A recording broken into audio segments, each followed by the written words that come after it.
Good afternoon, ladies and gentlemen. It is. Hold on, oh, we're already good. It is Thursday, January the 6th, 2024. Yes, you've gone to sleep, woken up, and it's 2 years later. Bad news. Pandemic's still here. The good news is it's another Technical podcast. We've officially reached season 5. 5th season. Believe it or not. Doesn't make me feel any younger, but that's okay. Not much does these days, so I should just get used to it. Hope you're all doing well. We've got another fantastic show lined up for you today. Although not very much happened this week.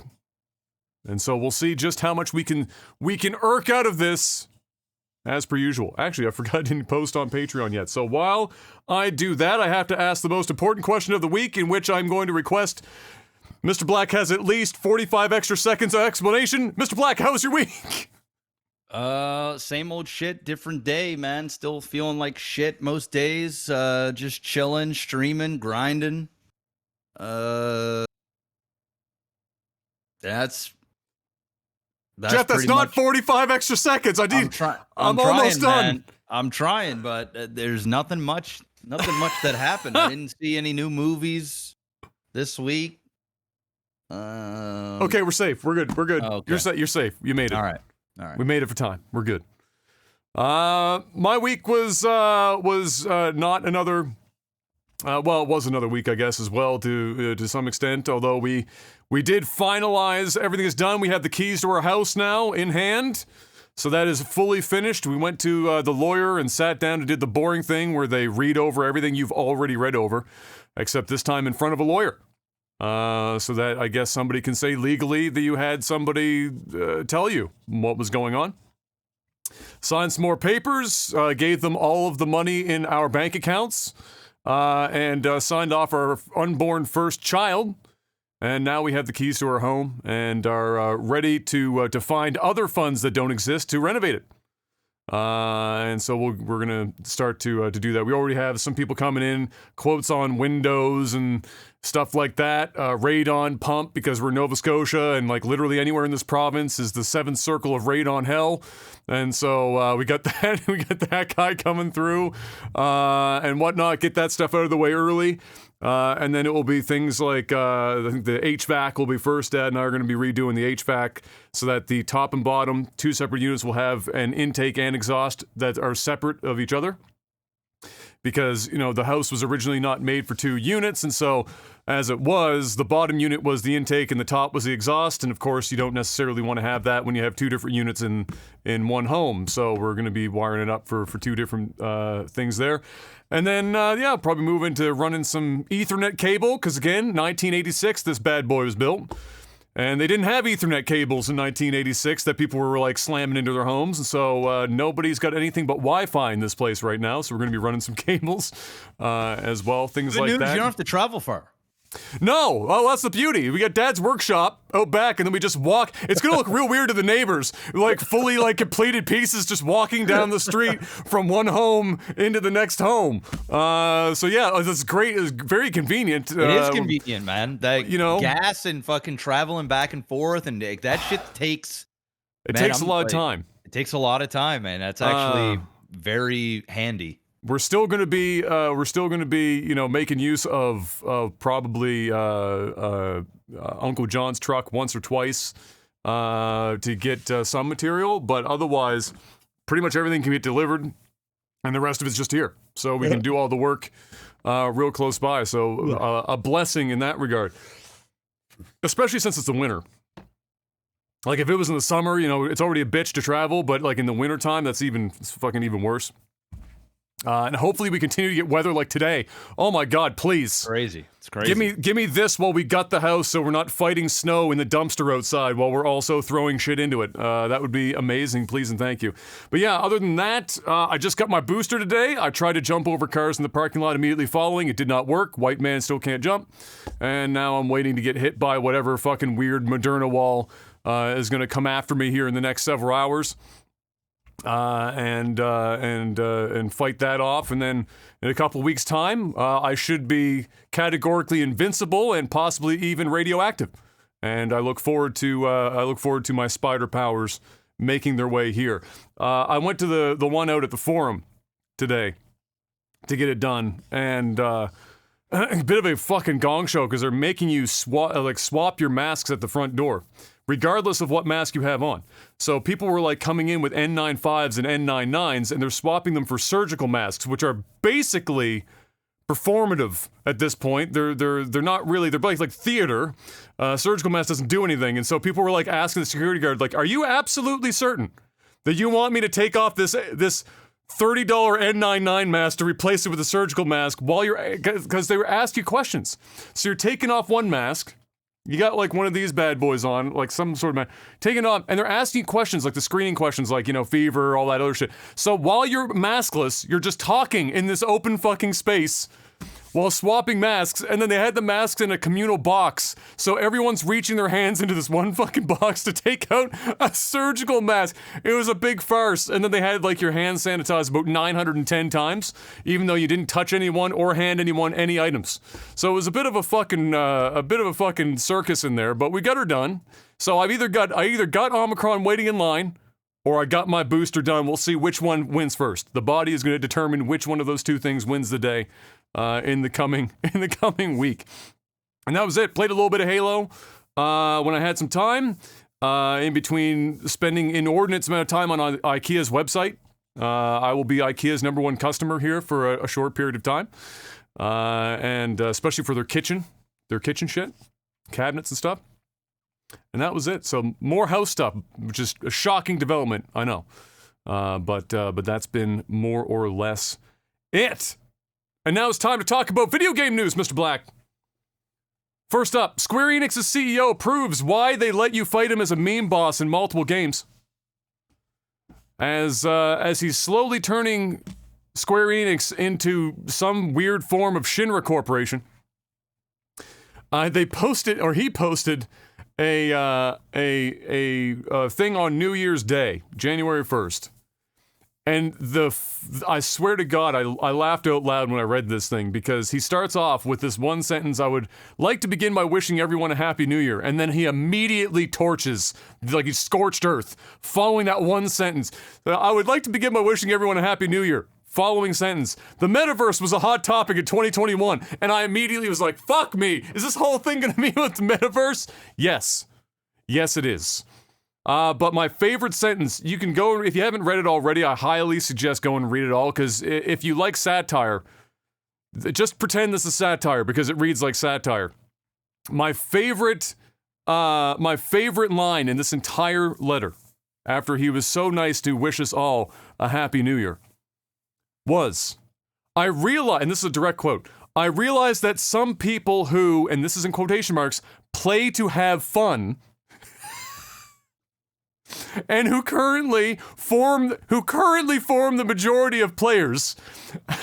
So people who play games to have fun currently form the majority of players, that's probably how it should be, and is likely to maintain their majority status, have voiced their reservations towards these new trends, and understandably so. However, I believe that there will be a certain number of people whose motivation is to, in quotation marks, play to contribute, by which I mean to help make the game more exciting.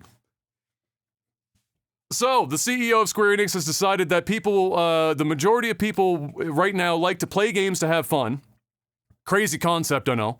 But believes in the future, the majority of people will eventually flip to people not playing games to have fun, but playing games to, I guess, make content for the game developer, and make them money. I guess that's their entire future in their eyes. So that was kind of an incredible letter to read, and I urge you to go and check it out and read the whole thing. Again, if you enjoy satire, just imagine it's satire. It's not, but maybe for the sake of your sanity, continue to believe that it is satire. And so, of course, now the number of memes going around about Square Enix becoming Shinra Corp, or like that image of Barrett when he's like complaining about corporations in Final Fantasy VII. It's like that whole spiel, but they just replaced it with Square Enix, some sort of fourth wall breaking shit in there. So yeah, anyway, shout out to Square Enix's CEO for going all in on that bad boy. At least he had one good sentence. Just Happy New Year, and then fuck you in the ass immediately following. Not to be left behind, though. Konami joining hands with Square Enix in this blockchain and NFT stuff. Decided that they were going to, for Castlevania's 35th anniversary. That's how old Castlevania is now. If you didn't feel old already. Castlevania, 35. They're releasing Castlevania NFTs. They're not doing anything else of note, really. Just, here's some NFTs for Castlevania. God bless the current video game marketplace in all of its NFT glory. And so if you're interested in NFTs and Castlevania, I guess all the power to you. Go have fun. But for everyone else, just keep your head down and hope that this goes away like Beanie Babies or some shit. I don't know. But it's a fucking, or Cabbage Patch Kids, or dolls, Cabbage Patch Dolls, whatever the fuck. Hope that it goes away. While it was poorly worded originally, Ubisoft Plus, which is basically Ubisoft's like EA Play or whatever, like we're the subscription service where you play like the 3 Ubisoft games that are worth playing. Ubisoft Plus is not coming to the Game Pass. There was a ton of press that went out that was poorly worded that made it seem like Ubisoft Plus was going to be similar to EA Play and be part of Game Pass. You know, where you have Game Pass, you get access to a certain amount of the EA Play library. That's how it was worded. None of that. It's just going to be available on the Xbox and the PC. Not on the PlayStation 5 or 4 at this time, and they have no plans to announce as of yet for other platforms, but it is simply going to be available. So you still are going to be paying for it as a separate subscription. It is not going to be something that you get with Game Pass Ultimate, at least not at this time or whatever, like you would have had with EA Play. It's its own thing, so don't get too excited, but all the same, there you go. And very weird that it's not coming to the PlayStation yet. That's odd that they would launch it on the Xbox only, and still have it not be part of the Game Pass, so that makes me think it's not a promotional thing necessarily. So I'm not sure what's going on there, but all the same, there you go. If you're interested in Ubisoft Plus and have an Xbox and hate yourself, you can get it. Excuse me, I had to get in on this French vanilla, which tasted weird now that I had gum in my mouth. Blech. 40 people in Turkey have been taken in by the authorities, Mr. Black, on charges of money laundering via Twitch. TheTwitch.tv. Suspects allegedly used stolen credit cards to buy bits and then gave bits to streamers who then paid out the scammers 70 to 80% of it in return. This means that it converts to roughly $7 to $8 or so that the scammers get, per $10 or whatever, with the streamers pocketing the rest of that cash. Oh. Yeah, and apparently this bitch has been going on for a while, but almost as long as bits have been a thing. 2 years or more paper trail on this bad boy. And not only that, but it is estimated by authorities to be in the neighborhood of $9.8 million. Who the fuck streamers are these? That's a lot of bits. $9.8 million in bit fraud. Hot damn. So yeah, that's going to be fun to see how that one plays out. They weren't fucking around. That's $9.8 million. Don't know when to quit when you're ahead, huh? Don't know when to quit when you're ahead. You could have got to like a mill and been like, you know what? Let's pack it in, boys. Yeah, that's yeah. Let's pack it in. Any more than that, and maybe we're just, we're baiting ourselves. And instead they tried to go for 10. Maybe that was it. They're at 9.8. They're like, guys, that last 200K just got them. 10 mil sounds really good on paper. What if we go for 10 mil? Holy fuck, man. Unfortunately, now they got caught. So there you go. We'll see how it goes. And it was like a 40-man turkey operation. Like, what the fuck? Apparently. Well, and I don't know if it involved people outside of Turkey, but at least 40 within Turkey that the authorities would have jurisdiction over. So, yeah, that's Godspeed. But there you go. Great use case for Twitch bits. Money laundering. You too can money launder just shy of $10 million. I wouldn't even call that money laundering at that point. It's just credit card fraud. It's just credit card fraud. Yeah, it's just like You know, I mean, I guess like in a way you're laundering, but like it seems like they're just trying to find a way to get money out of credit cards. It's not like they had money to begin with, and then they're washing the money through like a local business or something. Yeah, exactly. But like, you know, they're just taking stolen credit cards, buying bits, and giving it to a streamer so they can extract it in cash value. Which is still, yeah, because ultimately it's weird. If you get like $9.8 million and it's coming through, like, because the streamers are paying them out. So it's still illegitimate money. So, like if you start buying cars and shit and you've got nothing to show for, like, how the fuck you just came into all this money, and then it's coming through, like, bank account transfers from random people, they didn't think that all the way through, which is probably why they're caught. And so we'll see if that develops any further. If we find out how many of the 40, if not all of them or whatever, are in on it, and if they find the ringleaders and get all the rest of it. But there you go, 9.8 schmil coming through Twitch bits. Wow.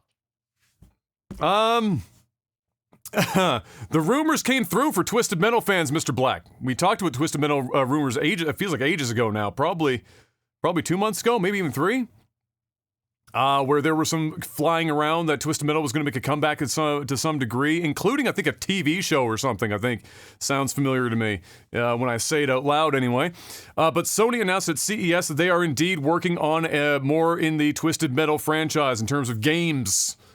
And so that's going to make a lot of people excited. Just the rumors alone were getting people all turned up, and now you got confirmation from Sony at CES that more Twisted Metal is en route, although what form or when or how or whatever, not a clue. But you know it's coming. So, you know, get your hopes up a little bit. Maybe not too much. Like a solid dial on the, like maybe a 4 on the dial right now. Let's not tip over the dial too crazy, but, you know, get a little turn. VR 2.0, Mr. Black, seems to be firmly here. As Sony has announced, again, this is at CES, PlayStation VR 2, really named on the nose there. They didn't go out of the way to try and make a fancier name, just add a 2 at the end. Sony announcing PlayStation VR 2 and PlayStation VR 2 Sense controller for the PS5. This bad boy's got 4K HDR on the screens. That's roughly 2K to each eye, because like anything with VR, you split everything down the middle, more or less. With 90 and 120 hertz capabilities. So they didn't specify about per eye, but usually what that would mean, unless they just didn't elaborate enough, is that you either get 45 frames to both eyes or to upwards of 60 per eye, which makes sense because running, we know, PS5 4K 60, there's not a lot of games cranking that out, and doing that in VR, that makes sense. 60 would be the theoretical max, I'm sure, unless you're playing VR solitaire, in which case, yeah, you could probably crank out 120, but all the same, that's the specs for the screens. It has eye tracking capabilities, as well as sensory features like the 3D audio, which is already part of Sony's whole thing. You'll remember they spent an inordinate amount of time discussing the 3D audio chip that was in the PS5, so that's going to get expanded into this headset, as well as vibration motors. The way that they described it is, I don't know if it's part of the controllers and the headset, but it sounded like it was also part of the headset, so like haptic feedback type stuff. And general motorized vibrating feedback in more places, I guess, for this, so that you can, as Nintendo would say, feel all the ice cubes in your controllers. All of this with a single cable, which is a big step up. You have the OG. That was I remember watching you. You had neck pain for like a week after playing Resident Evil. It looked kind of heavy. The cables coming out the back made you look like you were Neo from the fucking Matrix, like jacking himself out of the Matrix. It was like a big, thick-ass group of cables. Well, I get this down to one cable. Now, how big the one cable is, I don't know. I haven't seen pictures. I mean, theoretically, it could be one cable as thick as this fucking water bottle, for all we know. I don't know. It's kind of like having one glass of wine a day, and you take out like a fucking like mammoth glass. Like, oh yeah, I can do that. So we don't know what it's like. If it's like one USB-C cable, fucking awesome. But I don't know. I haven't seen pictures. I'm assuming it's less than what they had before. I would imagine. And so that would be okay either way. So we got a single cable coming for that. Alongside of that, they announced Horizon Horizon Call of the Mountain VR, which I think is just an experience thing. I don't think it's like a full-blown game necessarily, kind of like the Matrix demo that we got recently, but this is specifically made for this VR2 headset, probably to show off all of the capabilities of the headset. That's coming as well. I don't have a timeline on that. You might be able to find that out. I suspect probably pretty close to the launch of VR2 if I had to take a shot in the fucking dark on that one. But there is video of it, so you can see what it's going to generally look like in terms of that Horizon bit. And you know what? Like everything else in the world of Horizon, it looks good. And in VR, I'm sure that'll look pretty dope too. Like there's a section where you're in a boat, they're paddling through, and one of those big ass robot like fucking giraffe ass things walking by, and so I'm imagining in VR you're looking up at that would be pretty dope. You know, the sense of scale would be significantly better than just playing that on a TV, so that will be probably pretty fun. But yeah, VR 2.0 is on its way. Didn't you just get another headset not long ago, or am I crazy? I got the Rift, like the newest version of the Rift. Yeah, you got the new model of that. Yeah. Have you dipped into that at all lately, or has that been sitting over there? I haven't played it. I haven't played it in quite some time. I did. All right. I did experience VR porn. All right. Oh, updates. How did that go? It's not good. It's not good, man. Is it fisheye lensy? Like, is it kind of weird like that, or like what is it like? Well, you can. It's weird. Like, so this I experienced this like probably 3 or 4 months ago. Like when we were talking about it on the podcast. Like, yeah. Like maybe early summer or something. I don't know. Yeah. Like a couple weeks later or whatever, I'm like, all right, I'm gonna try this out. I couldn't even get in a fab session, man. I couldn't set the shit up. I couldn't I couldn't really enjoy it because it was a fucking mess.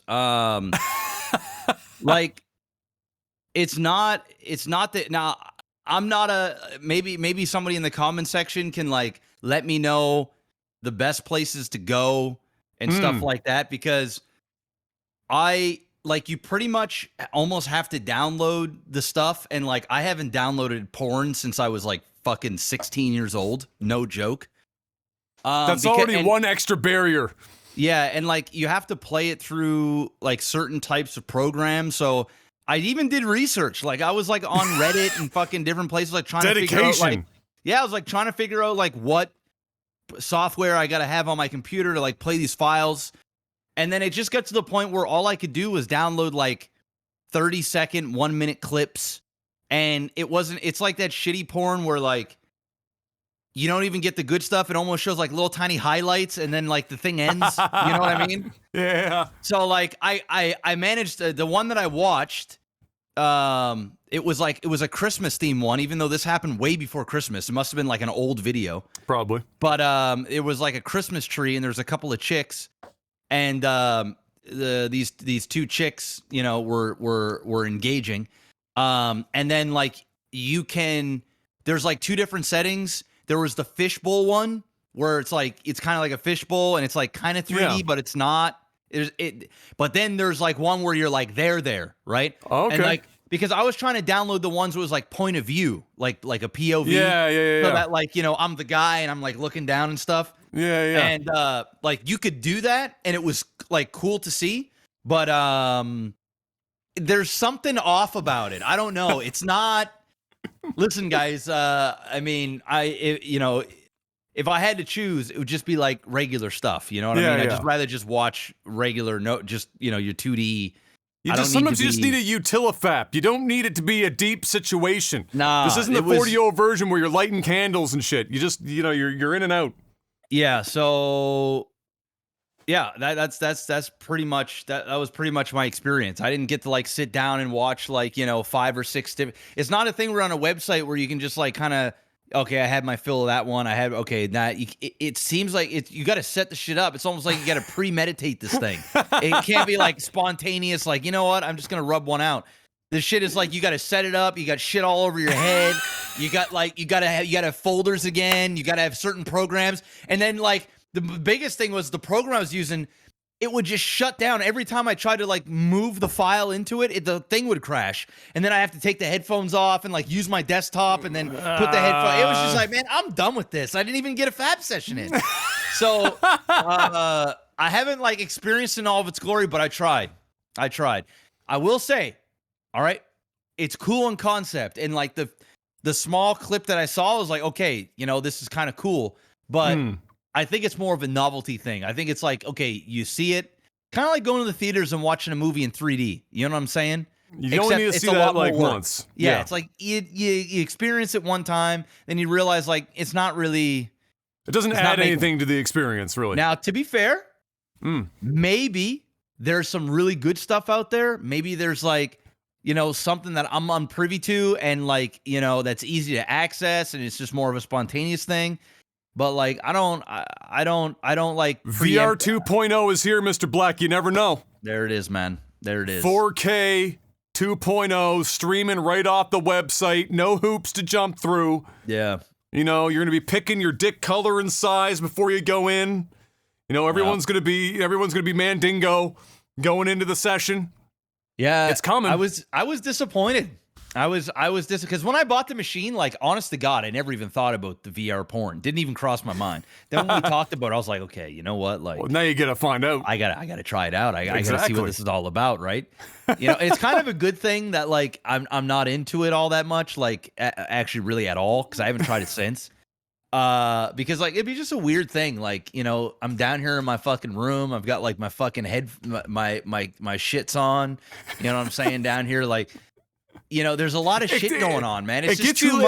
Well, I also feel like it gets you a little too close to like the reality of it, and so like it gets like porn can already fuck you up if you're not careful. Like some people get like addictive personalities, get kind of fucky with it. If you strap a VR headset on and like the tech gets better. Yeah. I feel like, you know, we start getting like people are already like rocking like pocket pussies and shit with their VR headset. Hey, I got a question for the chat and for the YouTube. I know some people are really against porn, right? So like some people are just like, nah, man, I don't like it if my significant other watches any porn at all, right? It's like a form of cheating or whatever, right? Is it one step further? When it's VR, when you're in the scene, is it one step further? Is it like because when I think about it, when I was watching the shit, right? You know, you kind of are in the room, but like, you know, you're watching VR too, like, and there's this bit of a disconnect as well. Like, it's honestly like when I'm playing like a VR horror game, I feel more immersed in that than what I do like watching a porn video. It's surrounding your visual now. Now you feel like you're in something, right? Versus, no pun intended, versus you know, just watching it on a screen. That's what I mean. Like there's still like this separation if it's a screen, but you put that headset on.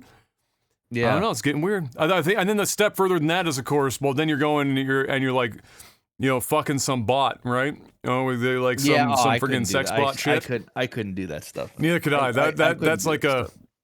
I'm not even sure I'm into the VR thing. But I'm not a big porn guy myself, man. I'm just not. I'm not 16 years old anymore. Yeah, I'm not saying like I never watch porn ever, but like it's just not. Not.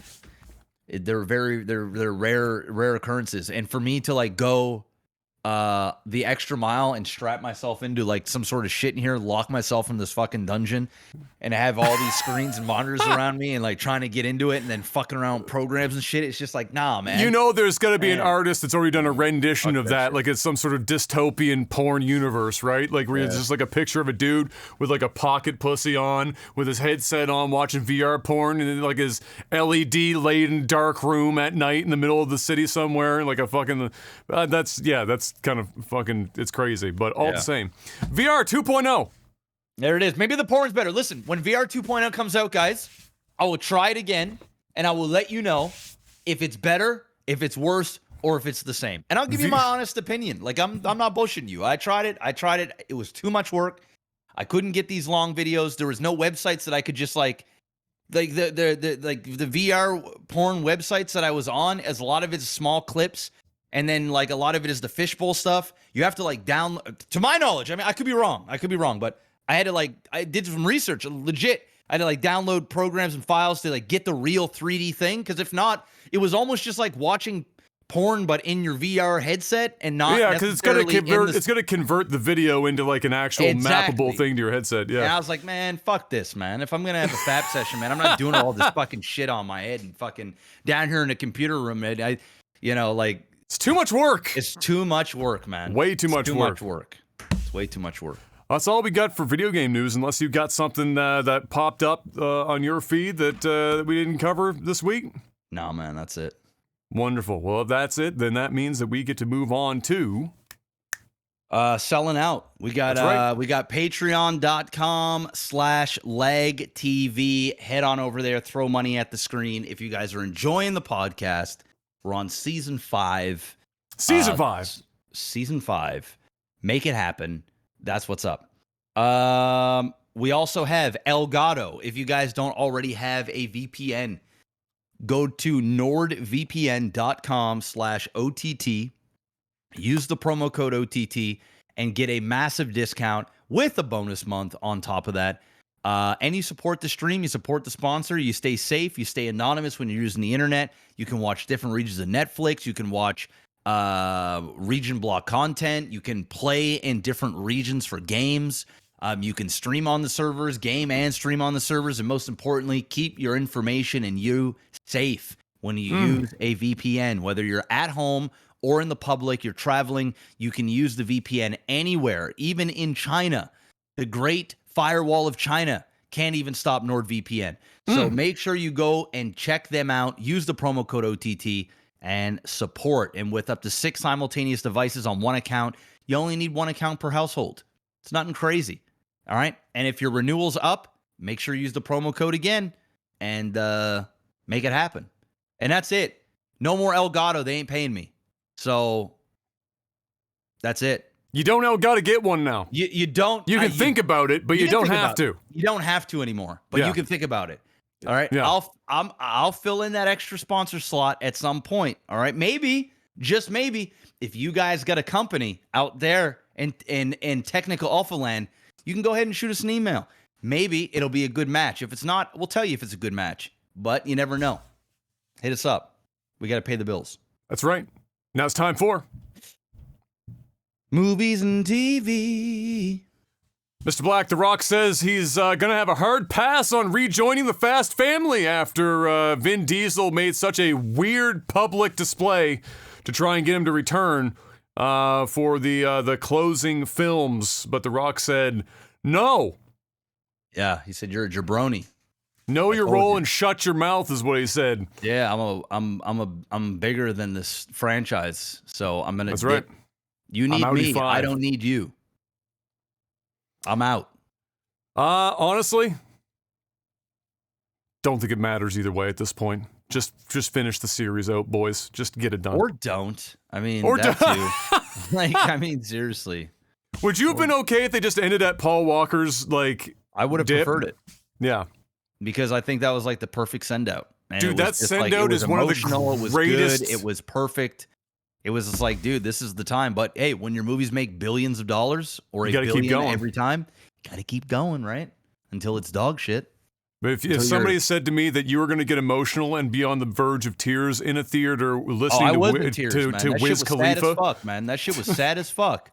But if somebody said somebody was going to tell me that you were going to get like emotional while listening to Wiz Khalifa, I would have been like, "Nah, that excuse ain't me." It. And then you watch the movie and you're like, I still love you. I was sitting there just like, I was like forcing like that meme from that Pixar film, like, was it Cloudy with a Chance of Meatballs, the black cop like sucking that tear back up into the face?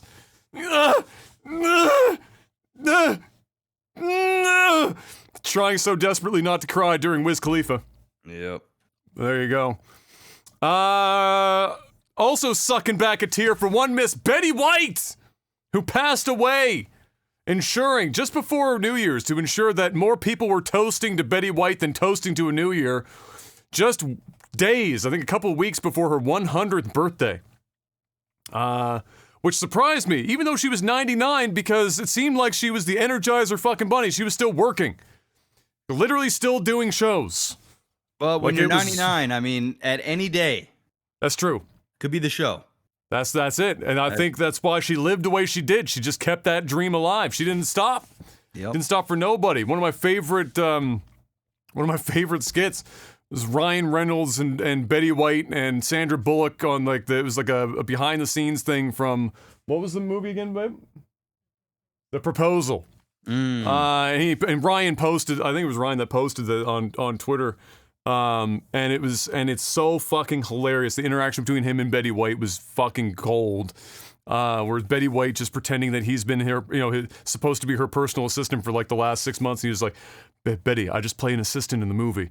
She was like, when Betty asks for a cup of coffee, you get her a fucking cup of coffee. And it's just, the whole exchange is absolutely glorious. And if you haven't seen it, definitely go and watch that. But yeah, Betty White, checking out at 99, not wanting to see 2022. And you know what? Can't blame her. Don't blame her. Don't blame her in the slightest. And lastly, before we get to this part, is there anything else that happened in the world of movies and television before we get to this last bit? No. Oh, I finished The Witcher. How'd you feel about The Witcher season 2? I liked it. Yeah, I liked it. I thought there were parts of the first season that I liked better. But I also just enjoyed the consistency throughout and just a clear story. Yeah. During this that I could get into. I wouldn't necessarily, I know people are going to disagree with me, but like I wouldn't necessarily say it was bingeable. We didn't watch more than 2 episodes in a night, and like after the second episode, I was ready to turn it off for the night. Like I was like I enjoyed it. Like if I had to give it a ranking out of 10, I would probably give it an 8. But I didn't love it. I'm not like fucking like I can't wait for season 3. You know what I mean? Like when it comes out, I'll see it. I'm sure it'll be even better. Hopefully they keep going. But it was good. It was good. Kayla really liked it. I mean, you've got Henry Cavill there, right? He's a fucking stud, right? So I'm sure like all the ladies are gonna like the show. Oh yeah. It's got enough of the Game of Thrones feel to it, where you kind of get transported. They really do a good job at creating this world. Great visual effects in this one, though. Way better than the first time. Yeah. I thought there was a little bit too much like training stuff. There was like 3 episodes of just like that was like where the slow thing. But at the same time, I don't know. Like it's Netflix's season 2 curse, right? Yeah. Like any of Netflix's season 2s tend to have this like drawn out shit that's building to season 3. If Netflix doesn't cancel the fucking show like they do 90% of their shit. Yeah. And that I agree. That was like the one slow part for me. But I also like in my mind I was thinking, man, other than like them doing these montages, I don't know how else they work, Siri in doing her thing. That was just like inevitably going to be boring as shit. And thankfully they, I'm sure they could have made it even longer. I think they restrained themselves a little bit, which was nice. But that was definitely the low part for me for the season. But like you, I enjoy the consistency because the first season I enjoyed a great deal. I followed the first season. Like the time jumps weren't like, they were not good, but I didn't get lost as much as some people might have that maybe didn't have any experience at all with The Witcher. That was probably where they would have lost a lot of people.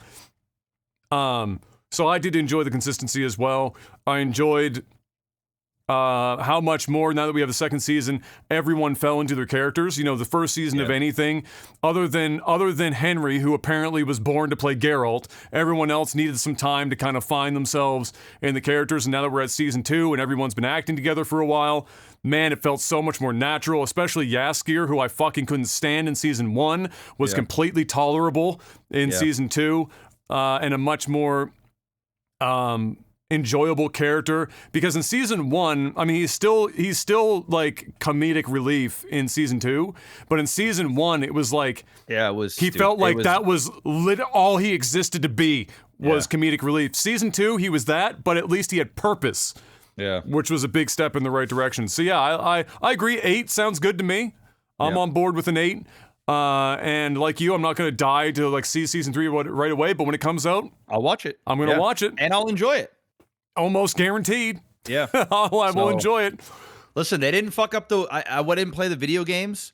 So they have taken some liberties with the books and stuff, but that's fine. But like, they didn't fuck up the show. You know what I'm saying? Like, it's a competent show. It's a good show. And if you want that like fantasy type shit that you kind of got with Game of Thrones without like the good writing of Game of Thrones for the first, few seasons of Game of Thrones, but not as bad as the bad seasons of Game of Thrones. It's like sort of in this purgatory. Boom. It's a good show. Yeah, it's a good time. Absolutely. Anything else? No. What did we watch last night? What was the name of that movie, babe? The Protege? It's The Protege, which is that Maggie Q, Samuel L. Jackson. Yes. Isn't and that like an Batman movie? Which Batman? Fucking Michael Keaton? Yeah. Yeah, it was like an assassin-y movie. It was like a 5 out of 10. Yeah. Really kind of confusing dialogue a lot of the times. And by that, I don't mean like it confused me. It just like it made absolutely no sense in the context of anything that was happening. Action was just kind of okay. I feel like I could use at least one movie where Samuel L. Jackson isn't just saying motherfucker as like his one and only ability. So, things like that. It was like a 5 out of 10. Maybe don't watch that. Did you watch Don't Look Up this week? I haven't watched that yet. Kayla doesn't really want to watch it. I tried to watch it. I don't blame her. One night, and she just wasn't feeling it. So I'm going to watch it on my own one of these nights. Yeah. I hear good things about it, so I'm going to check it out. I love Leonardo DiCaprio, so I'm going to check it out regardless. Yeah. But yeah, I haven't watched that yet. And we started watching Karate Kid. We're like 3-4 episodes into season 4. Oh right, you guys kept watching Karate Kid. I've heard. I've not. It means nothing to M, so I haven't bothered to even try to watch it because obviously the Karate Kid means nothing to her. But I did hear that season 4 has been very good so far. Like really it hasn't really been good. bad. It hasn't been bad. I'm getting the feeling like Karate Kid has kind of run its course for me. Like.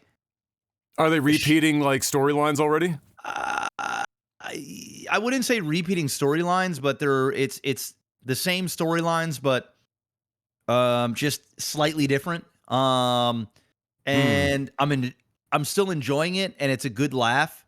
It's still got the right amount of cheese and the right amount of camp that I enjoy. But I've kind of like they're gonna really need to. Like maybe the wrap this up. Climax of the show needs to do something pretty drastic. Yeah. For me to like really get excited about another season. Like we're on season 4 and it's a good time, but like now it's almost like diminishing returns. Now it's like, okay, I'm probably going to check out next season if they don't do something this season, like something big. But it's okay. Kayla's like meh about it. I'm more into it because I kind of grew up with the Karate Kid, so I like it, but we'll see. I'll let you know when we're done. Okay. Yeah. I guess that's it, which means it's time to talk about The Matrix Resurrections, the discussion part 2, Mr. Black. Yeah, there's gonna be spoilers too, guys. That's why we saved this for last. We're right now matter. verbal. Spoiler alert. There will be spoilers. And I'm as gonna we chill. discuss this. I'm gonna be chill. I'm not even gonna yell. How bad was it for you? Like, was it as bad as it was for me, or were you on the side of, it was bad. I didn't hate it as much as Jeff, but it was pretty fucking bad. Because I can't see you liking this. I didn't like it. I didn't like it. Nah. How I viewed this was the way that it felt to me after watching it, like the takeaway for me was that this was Lana Wachowski firebombing her own intellectual property to ensure that two things happen. One, she was unlikely to ever have to make another Matrix again, and two, nobody else would ever make another Matrix again because they would have made this movie so fucking bad on such a huge budget that they'd never be able to recoup the money, and the studio would likely never want to take the risk of dipping back in, especially since the characters are the age in which they are. There was an interview where Lana talked about, and I do sympathize. A lot of loss for Lana in the last few years, and she mentioned that going back to write The Matrix Resurrections was like a comfort zone, where here are these two characters, you know, Trinity and Neo, that were like family, or et cetera, et cetera. But on one hand, it felt like I can see why that would be the case, but when you watch the film, it doesn't feel like that was the driving force of the writing behind it. The driving force behind it felt more like, I didn't really want to do this, but I also didn't want to trust anyone else to do it when Warner Bros. Came to us. And so, fuck it. Here we go. Yeah. You know, you're not joking. They do spend an enormous amount of time in the beginning of the film. There's an entire montage where they are fourth wall breaking nonstop in reference to making the Matrix movies, except within the Resurrections, it's game, like the Video like games. Neo as a character, Thomas Anderson became a video game developer that was like legendary for making The Matrix. The Matrix and The Matrix 2 and The Matrix 3, and now he's working on The Matrix 4, right? And all this pressure. But it's a cash grab. It's a cash grab. Warner Brothers, the devil, and all this other stuff. Is like, they have the boardroom talk where like it's a bunch of people like, you know what, and the boardroom people are talking about all the like weird, shitty internet points about what is the Matrix and isn't an allegory for this and what does it really mean this and what do we really need, and like at one point the guy's like, the Matrix is when you see this. Yeah. Just like the fucking dodging the bullets and bullet shit. Time. They literally call it bullet time. Like they just completely dive in on fourth wall breaking to talk about at length the whole situation of Warner Brothers saying, we want another Matrix. Either you can do it or we're going to find somebody else to do it. And as soon as that happened, man, was it hard to take anything else the movie could possibly have presented seriously. Yeah. And they didn't stop there. You know, you think that like, oh, we got it all out of our system, all the fourth wall shit's done, we can get past it. But no, they kept dropping this shit in. All of a sudden, at some point, the Lost Boys from Hook showed up. Man, that shit was so weird, man. The French guy, you know, and shows up, and he's like, he's doing his French, you know, shtick, and also breaking the fourth fucking wall, like the whole time he's on screen, and he never shuts up in the background while like other like conversations are happening, and dude, that scene was a mess, bro. That was a fucking scene. mess. The action was fucking terrible. So bad, the dialogue was terrible. I will say that you said that you liked what was her name? Blue-haired Bugs. But then she just disappears, man. She's in the movie and then she's gone. Do you remember what the last scene was with her? Like, do you remember what happened to her character? No. She was in the movie, like a big part of it, and then she was just gone. Like, well, you know, she's literally called Bugs, has the white rabbit. I know. Says out loud the name's Bugs, as in the bunny. And I was like, fucking,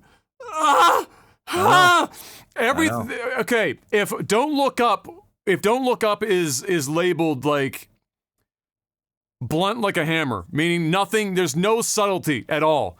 The Matrix 4 is even less subtle. Everything in this movie is attacked with a sledgehammer. There is no surgical anything in the writing or presentation of the entire film. And it was so tiring to go through it because nothing fucking mattered at that point. Nothing had any weight, nothing had any gravity, even the nostalgia plays. And probably one of the other things that just blew my mind was when you're watching it, there's like it's like there seems to be such vindictive bitterness from Lana, where she does this thing where she doesn't respect the audience enough to be able to fucking know the characters that she's putting on screen are representative of other characters from the previous movies. Mostly because she couldn't convince them, or the studio couldn't convince these characters to reprise their roles and come back, and I don't fucking blame them. But they do. She does the thing where she does a flashback to the original movies, the Matrix.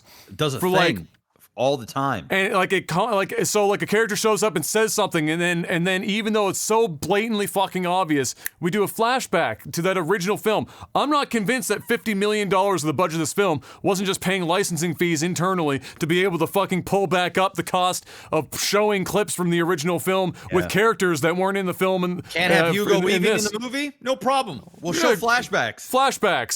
So just like pretend it's him. And what's really, really unfortunate is that a lot of the clips that they decided to show, everything about the cinematography and delivery of those clips are 4 to 5 times better than anything that's in this movie. So they self-own like several times where they'll do these flashbacks, especially like the fight in the subway between Neo and Agent Smith.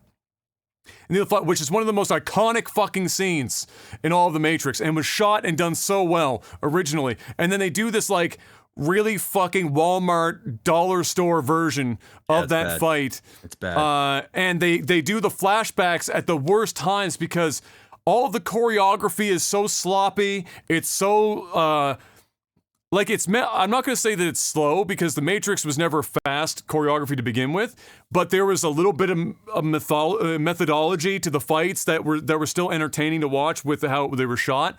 And in this film, it was just there's nothing to get to be interesting about or interested in. There's no flavor, man. It's just no fucking garbage, man. It's just so bad. Ass. And so it was, man, I don't fucking know. There's almost no redeemable qualities. There's a lot of this movie that looks like, no joke, there's B-roll in this film that looks like it was shot on an iPhone. Yes. Dude. There's actual B-roll of like top-down, like bird's eye view and some scrolling on the rooftops and shit that look like, no joke, somebody took an iPhone and just panned. Yes. And they're like, just send me that file. And then like they put it in the fucking film. Throw it in. Like, man. Jada Pinkett Smith in this fucking movie is just like so gonna bad. Put on my old woman voice. You haven't been here. And I've been down here for like 60 years. It's like, oh my God, it's so bad. It's so painful. Holy shit, it's so fucking bad, dude. It's and so bad. And again, like, what I really I felt so bad watching this in the same way that I felt bad watching the send-offs for the Star Wars characters. This was worse, man. This was worse. This is worse, but like, I got the same feeling, but I just suspect that Keanu Reeves is probably going to donate probably some huge amount of this, like the money he makes in this film. 70% of it. Yeah. So when somebody asks why in the shit did Keanu Reeves take this role, the answer is charity. Almost assuredly. Probably not even that, man. It's probably he's just doing like a favor to Lana. He's probably just being a friend, and he's a good guy. Yeah. Because there's no way in fuck that he reads this script and he's like, man, this is some real good shit. This, after all these years, this is the perfect representation for the Matrix, and I'm just so fucking excited to do this movie. They couldn't even get Hugo Weaving to want to fucking go and film this shit. Schedule conflicts my fucking ass. He read that and said, what can we do to say no without publicly saying no? Well, let's sign you up for an indie film real quick. Yeah. Make sure that we don't have to worry about this. Tell him you got COVID. Yeah, like literally anything. Get me out of this film as fast as humanly possible. And you know what? If it wasn't for the fact that I'm sure Carrie-Anne Moss hasn't done a lot of movies paying a lot of money recently, she probably wouldn't have taken this role either. Every interview and in the movie, she so looks uninterested. So uninterested in every scene that she's in. It's a phoned in experience from beginning to end for her character. And okay. They don't smile, man. They look like they are anything. It's like there's a gun to their head just before they say action, and they're like, "Act it out now." Yeah, got to do it now. Act it out now. Yeah, and they're just like, "Okay." And it really, you know what sucked? You know what surprised me is Carrie Ann's action scenes were the best action scenes in the film. Yeah. She still got it. And what pisses me off is we could have both, and we know Keanu still got it. We could have had significantly better choreography. Bro, they made her into like another one. She can fly. Well, they made her into new Neo, right? It's like, let's give balance to the Force, so we're going to give this to... And I didn't care about that. It's like kind of whatever. But it was funny to me that on one hand, we got Neo coming back in, and really all the action in this film for Neo does boil down to Force push. And for some reason, he uses his elbow to do it a lot. Yeah. Like, he does like an elbow move a lot of the time, and it's just like a force push, but then when it comes, and then he does like a bunch of fighting, but when it comes down to it, I did get a bit of a giggle that when they say, can't you just fly up out of this bitch, like take us out of here, and he goes for it, and like the ground kind of warps a little bit, he tries, he goes, no, that's not happening. It did get a little chuckle out of me, but more because like, at that point, I expected it to just be a parody of itself, and it 100% parodied itself, and then so like it delivered. But then to watch, like, Trinity become the next one, which makes sense in my mind, if only because we knew that by the end of the trilogy originally that the one is a concept that doesn't really exist, and that any one of them could have become the one at any given time, and it was just that Neo became the one in some, natural progression, and now Trinity's doing the same, except on a much shorter, way less treacherous fucking path than... I think you're being far too nice. I think Lana Wachowski had other motives, and I think... what I'm saying is, she torched it. I'm just gonna go and just say it, man. Like, she torched it. I'm saying, my feeling of this is she fucking firebombed her own... property, so that not only did she likely never have to do another Matrix film, but nobody else was going to ever be able to do it either, because they're not going to take the risk of making another Matrix. This movie's made $0. It's so bad. It's so bad. $0. It's terrible. It's easily one of the worst films I've seen in the last like 10 years. Yes. Easily. Dude, there's nothing there's very little Matrixy things about the Matrix. There's no leather. There's the music. The music the most Matrix thing about the Matrix Resurrections is that they ham-fisted as much blue and red into every fucking piece of every scene. Every item, every texture, every wallpaper, every glass, every pair of glasses, every eye color, everything is shades of red and blue. If you go and watch this film, I promise you, if you even pay mild attention, it will fuck you in the head just how many items they managed to color blue and red, as in the pills, blue and red, and then the follow-up to that is how many times they can do like the water on an object is the Matrix code falling type shit. Everything is ham-fisted. There is zero nuance at all. Like when I saw the trailers originally, and I saw Neil Patrick Harris's glasses were blue, and I was like, oh, we're doing a red pill, blue pill thing. A character's probably going to be having some sort of red that's going to like pull Neo out of this shit, etc., etc. And I would have been okay with that. Like, stop there. But everything is red and blue. Absolutely fucking everything. To the point where, like, it just became a fucking meme to watch, where I was like, oh, look, another red blue thing, another red blue thing, another red blue thing, another red blue thing. It's bad. The only thing that I feel like was a cool addition is how they upgraded tapping into the Matrix. So before they had to use like, a payphone, and now that you've got, you can pretty much have somebody there, like, it's all through like Wi-Fi and fucking through the cloud and shit. Yeah, you can see them in there. Yeah, it's a much more up to date. I thought that was well done. Yeah. I even didn't mind the whole Morpheus. You can kind of see like his, I don't even know what you'd call it, like his form. Well, everyone's got a different, like they covered up who Neo was, and they covered up who Smith was to try and keep them separated. Yeah, like I didn't mind that. Yeah. Like, when you saw his character and they look in the mirror and stuff, like you would see. You got a flash of old man. Yeah, like I didn't mind those things. I'm like, okay. But outside of that, man, just everything was bad. The action was bad. The action was very bad. The action was really so terrible. And this is the Matrix. Like, how do you, like, if you're gonna get one thing right, you could have this dog shit movie, but you could have had at least 3 or 4 amazing action sequences that you're like, you know what, the movie sucked, but oh man, at least they had the set piece. They had these fucking action sequences that were just crazy, like just straight up Matrix. Nah, and on a $200 million budget, you would expect at least one. Yeah. But instead, we got nothing. We got nothing. Carrie Ann Moss, though, aging like fine wine. Her and Keanu Reeves aging like fine wine. But they didn't save the movie. It didn't save it at all. Even when the movie opened, they opened up with rewatching the opening of the original Matrix with like, you know, a shittier version. It's just bad. Morpheus was an agent. And then, like, you know, they wrapped up the two characters they couldn't get the actors for into a single fucking character. That was it. It was so bad. Dude, it was so bad. It's so bad. It's so fucking bad. I'm sorry. It's bad.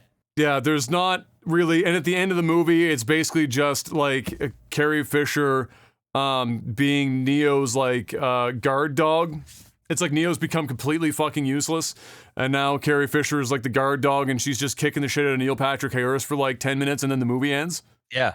Like, thanks for hooking us up. We're gonna go make the city our own now, bitch. Yeah, and like Peace. Agent Smith helps them, and like I just like the whole thing's a fucking mess. It's a mess. It's a mess. I don't know how many, like that a guy who played Agent Smith, bless him, but he ain't it, man. That guy ain't it. That guy ain't it at all. This never needs to happen again, ever. Did they really have to have him attempt to do both Agent Smith and an impersonation of Morpheus? Like, was that necessary? We had impersonations from both of them. It's Morpheus trying to do Morpheus, Agent Smith trying to do Agent Smith. Dude, I'm telling you, it was like an SNL skit, man. It was like watching somebody make fun of the Matrix with a budget. And it just wasn't good. It wasn't good at all. And I don't think anybody should watch this movie unless you don't want to hate yourself at the end of it. It's so fucking bad. It's a disgrace to the Matrix. They should never make another Matrix movie ever again. They should reboot the whole goddamn thing as a TV show. Make sure the Wachowskis is nowhere near this fucking property because they shit on it. They have it. It's over for them. Does anyone give them money for anything at this point? No!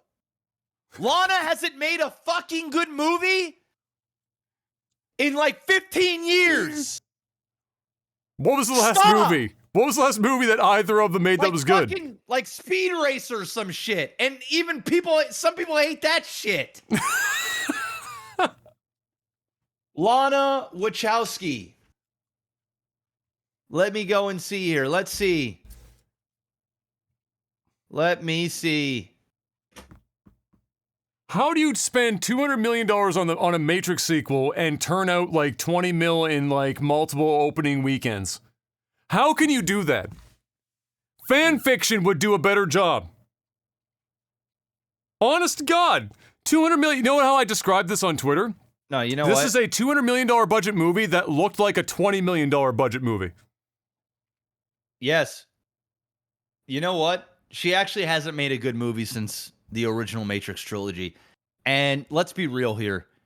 After the first Matrix, the franchise went down some. It was still competent. It was still competent. I still enjoyed it. Again, the action carried the previous, like the following two. Yeah. Yeah. After that, she's a one-hit wonder. The Wachowskis are one-hit wonders. Cloud Atlas, dog shit. Jupiter Ascending, awful. I didn't really like Speed Racer. Some people do. The Speed Racer at least was a visual, the audio visual thing. Like a lot of people, like I can get behind it being an audio visual experience. No, it's bad. She's just not a good filmmaker. She's not a good writer. She's not a good filmmaker. She needs to hang it up. You made your money off the Matrix. Now fuck off into the sunset, please. Made your money on it and then torched the property into the fucking earth. Scorched it. I just can't, man. Okay, V for Vendetta. There you go. He did, okay. Screenplay by the Wachowski. Okay, there it is. There you go. V for Vendetta. That movie was good, okay? But guess who was in it? Hugo Weaving. Carrying the fuck out of that movie. All right? So, yes, V for Vendetta is the last fucking good movie that she was a writer in. I don't even know if she directed the movie. Did she direct it? Let me see here. No, she didn't even direct this movie. She did the screenplay. Who directed this? James McTaugie. Some shit. All right. I don't know. Anyway. Stop the madness. Yeah, the James McTeague or McTague. I don't fucking know. Yeah, no, if you can look, and in all seriousness, regardless of who did this film, if you can do The Matrix Resurrections with at least having Keanu Reeves and Carrie-Anne Moss in it, and you still take $200 million and not convert into a profitable film, you should probably stop making movies. Yep. Regardless of who did it. Like, Yep. if you can't take $200 million budget plus the 2 leading characters out of the 4 Yep. and convert to at least break even. $200 million for a Matrix film is piss in the wind. Dude, that must have all. That's opening weekend. Dude, that budget must have went into Keanu Reeves And marketing? and Keanu Reeves and marketing. And the marketing wasn't even so hot, man. Now, let's be real here. They also released this movie on digital as well, right? Yeah. So, obviously the box office is going to take. But that was only in domestic USA. You couldn't get it anywhere else. That is right. And it was only on HBO Max. That is right. So that's like a tiny fucking... That is right. That might be like $30 million. On a good day. Yeah. You are right about that. Considering it made, what, 12 mil in the opening week in the box office? Oh, man. The movie's bad. The movie's bad. It made Do no we have money. updated numbers as to where it is right now? I'll take a look. The Matrix Resurrections box office. If it's past $80 million, I'd be shocked. Oh, it is. It's at 106 million. There you worldwide. go. Halfway there. It's made 100 halfway. That's just the budget, bro. I know. I'm saying. I know you're supposed to double it. Add another 150 to 200 million in marketing. Yeah. Oh, I know. This is such a colossal failure that it's like. That's why I'm saying it has to be an intentional fucking torching. Like all the fourth wall breaking, the calling Warner Brothers out. This is how you couldn't see this as intentionally burning the IP to the ground is beyond me. Let alone how you could watch it and enjoy yourself. Like, how was this 2.5 hours, man? It was 2.5 hours of nothing. That was so long, and then even with 2.5 hours, it ended the way it did. I know. It wrapped itself up in 5 minutes on a 2.5 hour movie. It was like I was watching a movie and I was expecting the movie to keep going, and next thing you know, Trinity's flying around, and the trailer, Patrick Harris is getting beat up, and Neo's standing in the background. And then they both fuck off into the sunset, literally. That's it. And the movie's over. Yeah. What?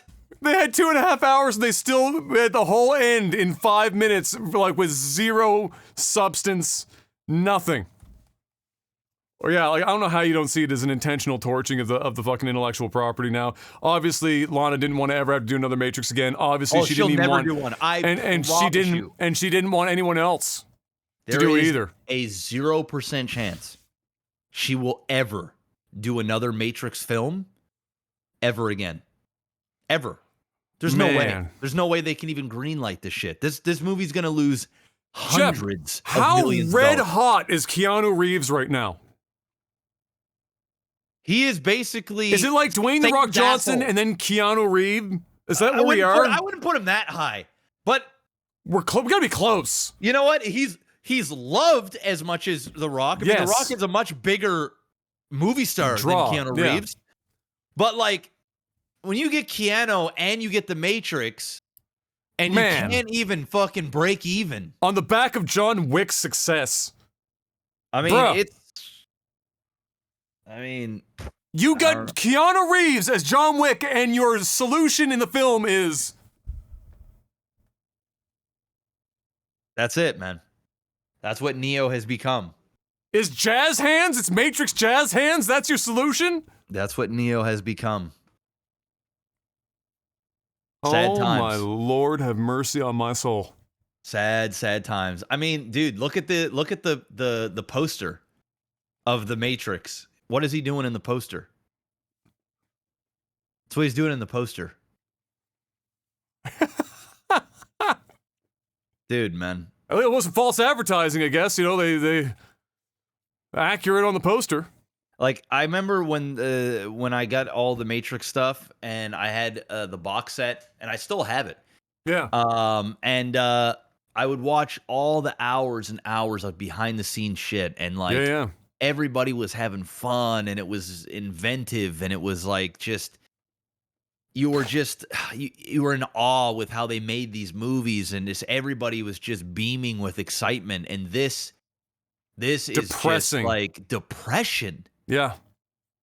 Like Bugs is like and maybe the guy that played Morpheus are like the two people in the movie that seem like they were going, holy shit. Because they're I'm in super a Matrix fans. movie. Yeah. I'm in a fucking Matrix movie. This Yeah. is wow. They made the best out of their situation. Everybody else hated their lives. And it even looked like to a point where Neil Patrick Harris got to it. There was like a scene where Trinity is like, he's like going to shoot Trinity. He's freezing. He became him. Adam Sandler in Click. Yeah, it was, dude, and that effect that they use. The 5 FPS effect. Oh god, it was so terrible. Oh my god, it was so terrible. It is so bad. Oh man, that shit was so bad, dude. It was not good.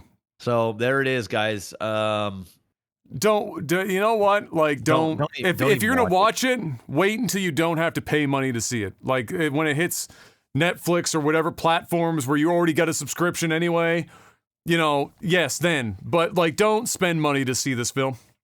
Don't. You'll regret it. I promise you. You'll regret spending your hard-earned money on this shit. Wait till it's on. Watch it on HBO Max. If you've already got a subscription, just watch it there, or not at all. You will not miss a thing. It does nothing for the story except ruin your childhood, and they laugh at why they're doing it. Man, it's crazy and sad. That's it. That's all I got, man. I'm over it. It's time for movies. Oh, tech support. We just did movies and TV. Patreon.com/LagTV is the place to go if you want to financially support this podcast and keep this train moving. Now we're into season 5. Count them 5. Halfway to 10. Living on a prayer. $10 or more each month. You can get a few things. Chiefly, right now, you are able to ask us questions each and every week for the section that we call Tech Support, where I'll put a post up on Patreon. You guys ask questions, and we give you answers. Let's see what we got for this week. Mark Furry. All right, homeowners, you get 1 free appliance upgrade. Anything from a fancy Japanese toaster to ultra barbecue. What is it? And he said, a caveat being, after Jeff says fridge, what's number 2? For a housewarming gift? No, just like what's your free? What's the upgrade? If you could upgrade one appliance in your house to something fancier. Oh, an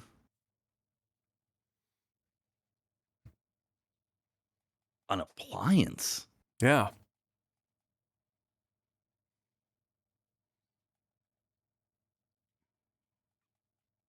I gotta go with I just it's just your stove. I'm gonna go. Yeah, you go first. Stove? Yeah, I'm just gonna say stove because like a stove, like a good stove is a pretty incredible fucking experience, especially if you're using the oven a lot. Because the top part where you're getting heat and the elements up top. Having a gas range is nice, but like the difference between gas range and induction and stuff in terms of like everyday cooking is not life-changing. But a good oven is like a fucking massive step up in terms of baking abilities or anything that you do with the oven. The evenness of heat in a cheap oven versus an expensive one is pretty substantial. So I'm gonna go with upgrading the range. All right. I mean, I'm not gonna lie. We have pretty high-end appliances in the entire when you house. moved in, they were already high-end. I mean, we've already got the induction stove. We got like our ovens. We got like double fridge ovens in the walls and shit for like one's for baking and one's for fucking whatever. I don't touch any of it. Has Kayla ever used both simultaneously? Yes, we have. There you go. Yeah, we have. I'm going to go with dishwasher because our dishwasher the bottom tray has been snapped So if you pull it out too far, it just all kind of disconnects. And I hear it comes Kayla off the cussing track. shit out Yeah. at least 4 or 5 times a week. So I'm just waiting for that dishwasher to die before I go and buy another one. Yeah. So I'm gonna say dishwasher because that's the only thing that we have that's not like, on the higher end of appliances. It's a nice dishwasher, it works. There's only so far up the tree you can go with a dishwasher too. Dishwasher. It's a dishwasher, and I obviously can't pick fridge because he told me I can't. You told me I can't pick fridge. So like, what's the status on that? Have you looked to see if there's anything else available at like the bigger? I have to. Yeah, so I have to. I've gone to a couple of the big box stores.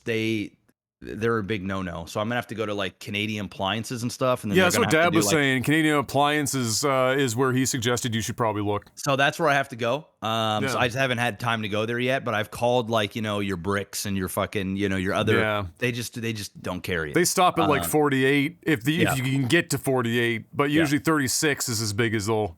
Yeah, so they told me try the Canadian Appliances. It'll probably be a long wait, but whatever. We got a little deep freezer, and if it's gonna be like 18 months or a year, I'm just gonna go and buy a deep freezer, put it in the garage, and then we'll just use that for now. Because our fridge still works. It's the freezer side that doesn't. So absolutely, yeah, not a big deal. I'm actually a fan of having big chest freezers anyway. Yeah. And you can buy things in bulk and just store it in there. Like that's a bunch of chicken and that's stuff. Exactly why. Like that's hard to do in a refrigerator freezer, even if it's a big one, because the defrost cycles and shit are different than they are in chest freezers. Yeah. So like having a small medium sized chest freezer for long term storage, and then like that's I'm a big fan of that, and that's how my whole family's always had those two things. And so you open the chest freezer, and like you said, you can have like 6 months worth of meat. So if there's a sale on, exactly, you just buy it all up. Hit up that Costco, 4 cents a pound, for whatever the fuck, and then just fill the freezer up. Right, makes a big difference. Time Tricks, are you a coupon guy or family? For example, do you try to get coupon deals at restaurants and stores? And if so, are you more paper or digital coupon clipper? I'm not like. Once in a while, they'll mail out, coupons for like fast food places, like Tim Hortons or Subway or, things like that. I'll occasionally use those if it's a place that I go to all the fucking time. So if I'm going to Tim Hortons and they're going to give me a thing where it's like, buy a coffee, get a second one free, or buy like a breakfast sandwich, get a second one free, where Em and I go to Tim Hortons with relative frequency. Yeah, I'm absolutely, but I'm not somebody that will like clip coupons to go to like the grocery store. It's rare for me to be buying stuff that is usually what the coupon applies for. And so it's not common for me to go that route. I've known a couple of people that are like, not quite the TLC channel couponers. We have one here where we live. There's do you got one of those? Person, dude, that's a full-time job. Straight up. You should see their pantry, dude. It's like they got one of these massive pantries. It's like we got a big pantry, but like there's like almost like a room. It's like it's a legit. It's like a room, Our pantry is like maybe a little bit bigger than like it's like a walk-in closet. You know what I mean? Like just yeah. Their pantry is like half of this room, and dude, they showed photos. They sent them to Kayla, and it's like a mini store. They're one of those like extreme couponers, where there's like fucking toothpaste boxes, but you name it, it's like a grocery store in there, but like not the good sections. That ain't me. No, that's I commend anyone because you can fleece the fuck out of stores. Oh yeah, bad. But it's not my ball game, and for no other reason than I just don't have the time to be doing that shit. But some people do, and my God, do they ever fucking make it work? All the power to them. Yeah, and for me, I don't really do the coupons and shit like that. It doesn't. Kayla's doing most of your grocery shopping and stuff anyway. She does all the grocery shopping. Yeah. I haven't went and bought groceries. I don't think ever in our relationship. We've been together for over like 12 years. I've never gotten groceries for us. She does all that shit. And ever since the pandemic started, we just do all the orders online, and then she goes to the drive-thru and they throw it in the trunk, and then that's the show. Bring it home. What I do though is I'm hardcore about my credit card points. So Like when I did a rehab on the last property, instead of putting everything through my company, I put it all on my personal credit card, and then I just reimbursed my company. And no joke, dude, I had like almost $90,000 worth of purchases on my credit card just for the points, and you get 2 points per dollar. That's what I've been doing on my card. I do the same thing. I just file it through. Dude, I've got so many points on my credit card that when I go on the website to like go and buy stuff, I can buy anything. Yeah. Like they have like a 70-inch fucking TV screen. I'm like, oh, it's only half my points. You know, I can buy whatever I want. You know, like anything. That's basically like what mine. You know, after the only difference, the thing I have to be careful for is after a calendar year, they'll start to like drop the points off from like that are older than 12 months. So not every year. Not every year. Sorry, no, it's every 2 years rollover. So I just whatever at the 2-year mark. Like here just recently, I just bought $1,000 worth of Air Canada gift card. Yeah. And just stock it, and then when the time comes, you know, Em and I go back to the Philippines, whatever, we're flying somewhere. Done. You got $1,000 off. You know, they're smart though, because when you buy tickets, you can only use 2 different payment methods. So that's the maximum gift card they have is $1,000. They're not fucking stupid. You can't just like stock up on gift cards. And start doing it, but all the same, you know, yeah, for that exact reason, I do push a lot of stuff through my credit card to get the points. Neil Pring, the Marshall Fire in Colorado basically burned my town down. Yes, I heard about the Colorado fire. It was crazy. But I was lucky enough to not lose anything. What is your best? Well, first of all, shout outs to not losing anything. Bless. What is your best example of it is better to be lucky than to be good?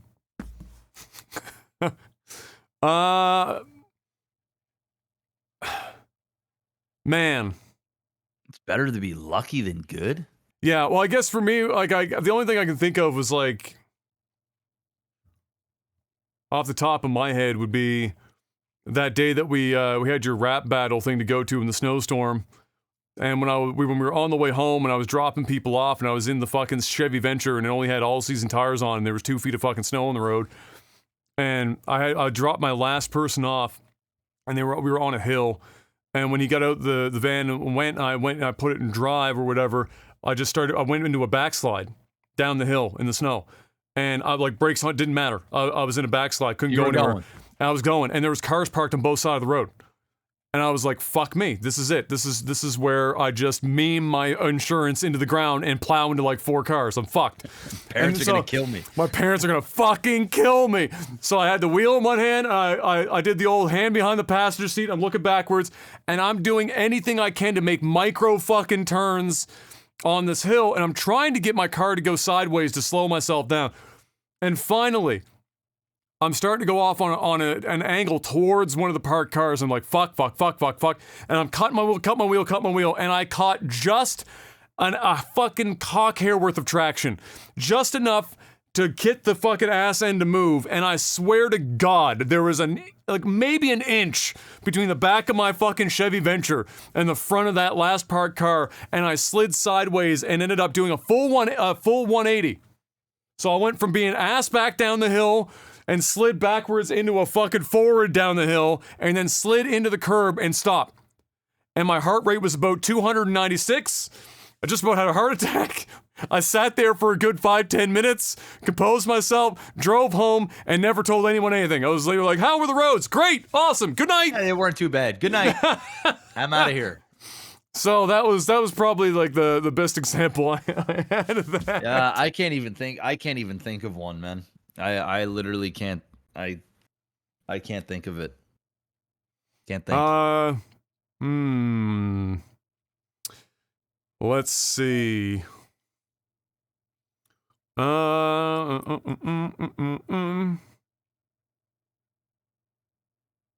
What is Dr. Samurai asks, what is the best hour of a video game? I feel like 3 to 4 are almost always great. I don't know if he means like the length of the game in total, or like, oh no, he says hours 3 and 4. So at what point does a game go from get good? Like how long does it take or what's the best time for a game to get good? Yeah, for me, it's not too far off, but I think hour 2. 2 for me. Yeah, I think hour 2 is basically like this is what the game's all about, and if the story ain't hooking you or the gameplay ain't hooking you by hour 2, chances are it ain't gonna be hooking you at all, and it's probably not a good game. That's like, for me, I make a mental note now when I'm because especially since I started reviewing games and we post the first half hour, it's become very obvious that developers tend to try and do a lot in this first hour to get you going before the game starts. So, or the first half hour, sorry. So at the 30-minute mark, you should already have like one hook into me, and by the end of the second hour, like if you don't got me in, I'm like, it could get good, but like now I'm struggling to want to play it. If you can't get me in that long, it's the discussion where like people would be saying in MMOs, oh well, you have to get to here before it gets good, and that's like 3 weeks worth of fucking playing the game. You're like, well, great, I'm happy that it's good 3 weeks from now, but who wants to slog for like 4 or 5 hours a day for 3 weeks to like have the chance of it getting good on the other side? Like if your game doesn't get good like in 2 hours, you've probably fucked up somewhere. Yeah, for sure. So I'd say probably hour 2, hour 3 at the latest. Yeah, for most games. By hour 4, it's like, nah. Bro, most games are 6 to 8 hours long. So if you're like, I have to think like the halfway mark. Yeah, it's the climax of the game. Hour 2 to hour 3, right in that. That should be like prime. That's just like when you're fucking, you're like you're 3-4 minutes into fucking. We only got about another 5-10 minutes. You know what I'm saying? Like fucking sessions are like 15 minutes long. I'm firing blanks right now. We need to pick the pace up here. Yeah, like if this ain't good within 3-4 minutes of fucking, chances are this sex session's gonna be bad. If it takes me longer than 30 minutes to hook up that VR porn, that ain't it. We're already done here. That ain't it. The experience is ruined. It's become a job now. I'm not looking for a job. No, I'm looking for a good time. Exactly. Seth, what has been your biggest waste of money or purchase and investment? So the biggest waste, the thing that turned out to be a giant waste. Ask me the question one more time. What was your biggest waste of money on a purchase or an investment? What ended up either because it was just a frivolous buy that you knew was going to be bad, or at the time, you just buy it thinking it's going to turn out to be good, and oops. Oh man, there's probably so many of those things. Let me just try and think of a good one here. A gym membership. Straight up. How many people have bought a gym membership and never gone after like week 1? Straight up, gym membership for me, because when I had the gym membership, I'm like, yeah, man, I'm gonna go, I'm gonna do that, and you use it temporarily, and then boom, next thing you know, you're just paying for something that you just ain't going. That's why I just rather work out at home, because it's just a waste. It's just a waste of money for me. Yeah, because I'm just not disciplined to like leave the house and like make a trip and fucking. It just ain't it. Man, I'm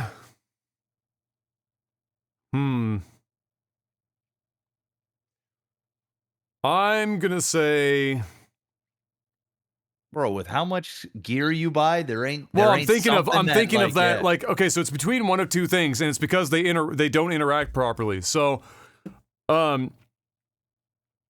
I have a really great HDMI matrix that would for a long time I could use, where 4K 60 hertz HDR, the whole 9 yards, where I could plug in 4 things and send out 4 different outputs, and choose which input goes to which output. So when I was streaming, you have one capture card, and I could plug in, when I was at my desk, all 3 consoles plus my PC, and then I could send HDMI out to my monitor and HDMI out to my capture card, press 2 buttons on the front of the matrix, done. No cable switching, no nothing. And that was glorious. And then I needed to replace a capture card. And at the time, I wanted to upgrade because if I was going to buy a new one because my old one died, I didn't want to like side grade. I was like, fuck it, I'll just buy a new capture card. So I bought Magewell's 4K, one of Magewell's 4K capture cards, which are amazing. But the problem is that it runs at, this is going to be technical talk for 2 seconds, 594 megahertz, and the HDMI switcher is 600 megahertz. And Magewell will not talk properly with the switcher. So I had to take the switcher out of my fucking setup because I can't run the two in concert. So I can't plug all that shit together. So there's a good chance when I move into this new house that I sell this Magewell and buy like literally like an Elgato capture card because that will work. The Elgato ones work because they will operate at 600 megahertz, but not Magewell's. And I had a month, like many months long talk with their tech support, and they were like, yeah, well, the industry standards this and that, and the other thing. I was like, bitch, yours is the only card in existence that will not work with this thing. The fuck is wrong with you? So anyway, that was probably the worst. And I don't know which one's worse. Probably the capture card at that point, because the HDMI matrix works with everything else and is useful. But yeah, that's probably my worst one. Both of them cost the same amount of money. The matrix and the capture card were $1,200. 8910 asks, top 3 favorite, or top 3 in general, fast food meals. Geez, man. Got me talking about fast food, and I haven't had in a hot minute fast food in months, man. I'm just like, I mean, seriously, man, like just a go-to that, you know, is sometimes shitty, but whatever, is a bacon Big Mac meal. You know, it's just an easy go-to. I'm going to try not to say things like that I get in the States because, like, they're not my go-tos. I can't just go and buy them, you know? Yeah, it's the stuff that's here and available to us. Yeah. I would say that. I would say next would be like a donair. It's pretty fast food. It's just, you know, just throw it in a pita and, you know, within 5 minutes it's yours. Yep. So I would go with a donair. And then number 3, I'm gonna go with something that it wouldn't have been it years ago, but I'm gonna go and put it on there now. I'm gonna say a Dairy Queen Blizzard. Something that I was enjoying a lot of during the summer, which my body cannot handle as of right now, but I was enjoying. They had like a brownie type Blizzard that I was fucking with on the regular, that I did enjoy. So I think on a fast food side, those would be my 3 go-to picks. Okay, I'm gonna say, I have to say Subway, because I ate so much of it. It'd be disingenuous of me to say that that's not still in there. Now, the problem is with Subway is that of all the fast food places I've ever been to, the quality variance between locations is by far the biggest. So you could go to the one that we went to growing up, and then you go to the one downtown on like fucking Roby, and it's night and day. One is like complete ass, and the other is actually pretty good. And so I will say, regardless, Subway is up there for me. I've eaten so much fucking Subway. You know, just give me a turkey bacon, load my shit up with my veggies and shit, and I'm a happy guy. So there's that. I would say next to that would be A&W double teen burger. Ooh. Double teen has got the best combination of like toppings and stuff. So just double the burger. You can get the double version. It's good. With a root beer and fries on that A&W hype. And then the last one. Man, I'm gonna say Thai Express's chicken pad thai is my number 3 spot. Good one. Those will be the 3 for me. There's some others that are like okay, like I'll fucks with the Wendy's on average. They're not bad. Arby's curly fries are still the best fries that you can get at a regular ass fast food restaurant, as far as I'm concerned. And things like that. But in general, and yeah, Dairy Queen used to actually have good hot food too, years and years and years and years and years and years and years ago. But now the portion sizes are tiny, the prices went up, and the quality is not good. So you go to Dairy Queen for literally all their namesake is, and that's, ice cream. And the blizzards are good. They are tasty. Also the ice cream cakes that Jeff enjoys on relative, I'll be relatively having one frequent. In a couple weeks if my stomach can handle. That's my right. They got the big birthday coming up. Yeah. That's true. Danish Devil, here we go. What is Kai's favorite toy right now? We're just post-Christmas, Mr. Black.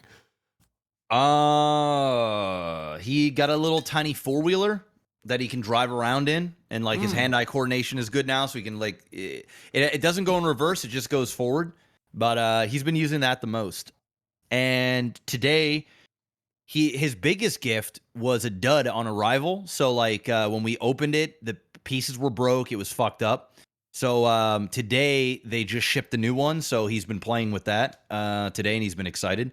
But I would definitely say the little tiny four-wheeler that has like a little battery in it, he's been scooting around on that. So I think he's been getting the most use out of that. Those are always popular when you get those. I remember Diz had one when Brian and he and I were really young. His dad brought home one of the really fancy ones. You could get two people in it at the same time. We get a lot of fun out of that. Dr. Samurai, what is the first thing you do after coming home from a long trip? Shower.